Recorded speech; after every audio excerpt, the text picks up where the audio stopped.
When I was in Bible college, I remember this class where the professor asked, what are you doing right now that requires faith? And I remember sitting there thinking, man, there's like nothing in my life that requires faith, nothing that scares me. And I remember getting in my car that day going, I'm going to do something that requires faith. And I remember just driving into downtown LA and just going, I'm just walk the streets and start sharing my faith. And I remember, man, I was terrified. And yet those were some of the greatest times of my life. I started going back week after week, and I remember just seeing God come through in ways that I'd never experienced before. And looking back at my college experience, I'm going, man, I wouldn't trade that for anything. As you read this chapter, it's all about evaluating your life and going, okay, what am I doing right now that requires faith?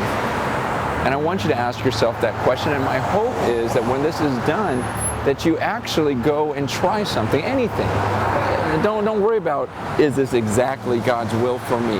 But just say, you know what, it can't be God's will that I do nothing out of faith. My prayer is that when you're done with this chapter, you actually try something that requires faith and may scare you a bit.